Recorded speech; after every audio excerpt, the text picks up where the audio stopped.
sama ke atas mereka, akan tetapi tidak sama ke atas kamu yang menyampaikan peringatan. Dalam ayat ini jelas Allah Ta'ala menyebut sawa'un alaihim. Sifat yang sama ini sifat yang ada pada mereka, yakni orang kafir itu. Akan tetapi kepada pemberi peringatan, kepada pendakwah, penceramah, penyampai ilmu ini tidak sama. Akan tetapi kepada pendengar sama saja. Sama ada kalau kita beri ke ataupun tidak beri sama. Sebab itulah kenapa Allah Subhanahu Wa Taala sentiasa menyuruh Nabi Musa AS menyampaikan dakwah kepada Fir'aun. Sedangkan dalam ilmu Allah, Allah sudah mengetahui dah Fir'aun itu akan mati dalam kekufuran. Tetapi tetap juga Allah Subhanahu Wa Taala menyuruh Nabi Musa ini menyampaikan dakwah kepada Fir'aun. Untuk apa? Padahal sama ada Nabi Musa menyampaikan dakwah ataupun tidak kepada mereka dan kepada Fir'aun ini sama saja. Namun Allah Ta'ala tetap menyuruh Nabi Musa menyampaikan dakwah. Untuk apa? Ulama tafsir menyebut untuk menguatkan iman Fir'aun, untuk menguatkan hati Fir'aun. Sebab itulah Allah Subhanahu Wa Taala sentiasa menyuruh Nabi SAW menyampaikan dakwah kepada orang-orang kafir ini, supaya bukan untuk mereka sebenarnya, tetapi untuk menguatkan hati Nabi SAW. Dan sesiapa saja inginkan kekuatan iman, maka sifat ini perlu ada di dalam kehidupan mereka, yakni bersabar dalam menyampaikan agama Allah Subhanahu Wa Taala. Sama ada para pendengar dia nak dengar ataupun tidak, itu urusan dia. Yang penting ilmu ataupun agama perlu kita sampaikan. Ketika menyampaikan dakwah ini ada dua golongan. Satu golongan yang begini sifatnya, yang kedua golongan yang mudah menerimanya. Jadi dua golongan ini sebenarnya adalah orang kafir. Jadi Allah Subhanahu Wa Taala menyebut orang kafir ini yang mana sifatnya sama ada diberi peringatan atau tidak diberi peringatan, sama ini orang kafir yang macam mana sebenarnya. Sebab kalau pada permulaan dakwah Rasulullah, permulaan Islam, Nabi menyampaikan dakwah kepada orang kafir juga. Tetapi ada sebahagian daripada orang kafir yang dapat menerima Islam daripada Nabi SAW. Mana orang kafir ini disebut oleh Allah Subhanahu Wa Taala yang kita kata tidak berkesan hati mereka ni. Orang kafir yang macam mana? Khatamallahu ala qulubihim. Dalam ayat yang ke-7 Allah Ta'ala menjelaskan, yakni mereka yang telah dikunci mati hati mereka. Khatamallahu ala qulubihim, Allah Subhanahu Wa Ta'ala telah mengunci mati hati mereka ini. Wa ala sam'ihim, dan juga ke atas pendengaran mereka.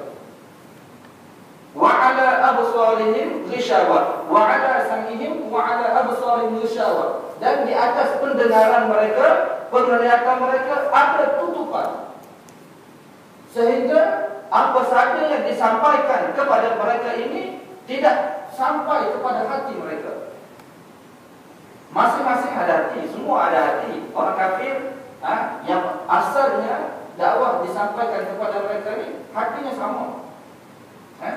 Tetapi daripada kesan dakwah Rasulullah SAW tidak sama. Ada yang menerima dan ada yang tidak menerima. Walaupun berpuluh kali, beratus kali Nabi SAW menyampaikan dakwah kepada mereka.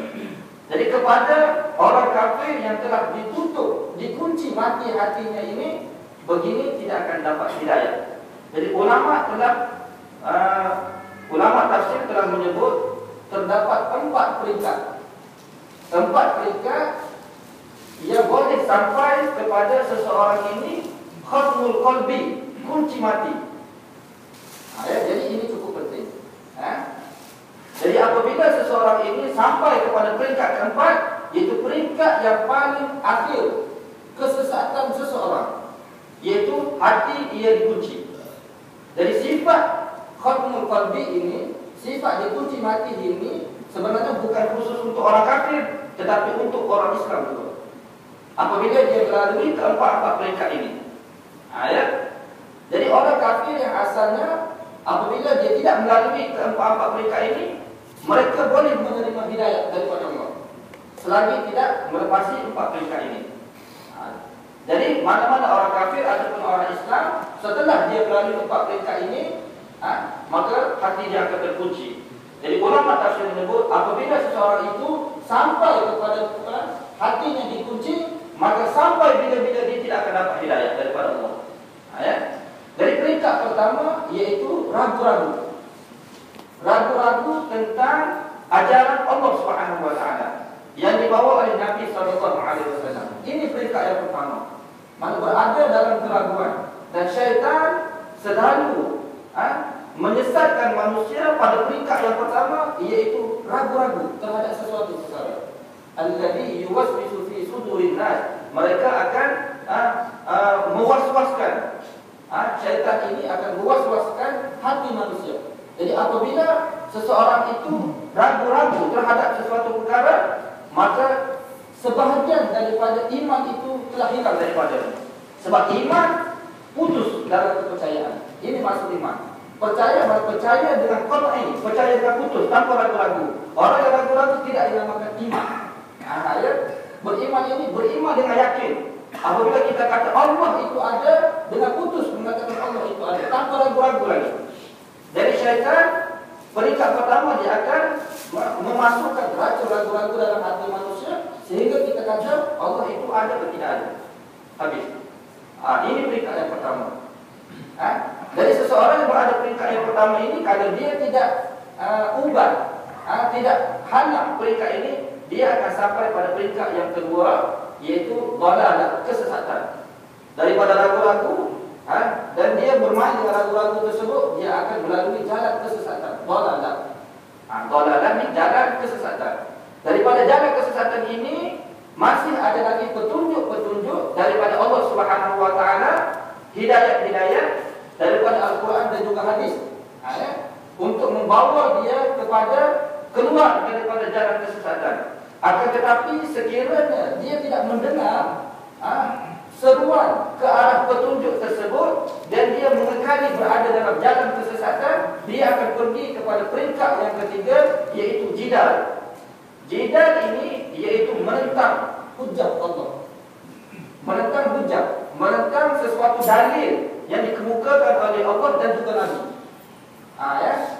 Mula-mula dia ragu-ragu, kemudian dia sesat, kemudian dia menentang pula. Apabila ditegur kesilapannya, keraguan tersebut, kesesatan tersebut, dia menentang, dia melawan. Ini sifat orang kafir terdahulu. Sebab ada juga Nabi SAW apabila menyeru kafir Quraisy ini, mereka terus menerima, lalu masuk Islam tanpa jidal, tanpa melawan. Jadi jidal peringkat yang ketiga. Ketika peringkat yang ketiga ini, mereka sentiasa berada dalam peringkat ini dan tidak kembali kepada, tidak berhenti daripada melakukan demikian. Dia akan sampai kepada peringkat terakhir kesesatan, iaitu khatmul qalbi, iaitu kunci mati hati. Allah Subhanahu wa taala akan mengunci mati hati seseorang ini apabila dia melalui ketiga-tiga peringkat ini. Ketika ini ulama sebut sawa'un 'alaihim a'anzartahum am lam tunzirhum la yu'minun. Sama sahaja, sama ada kamu bagi peringatan kepada mereka dan kamu tidak beri peringatan kepada mereka, mereka tidak akan tetap percaya kepada kamu.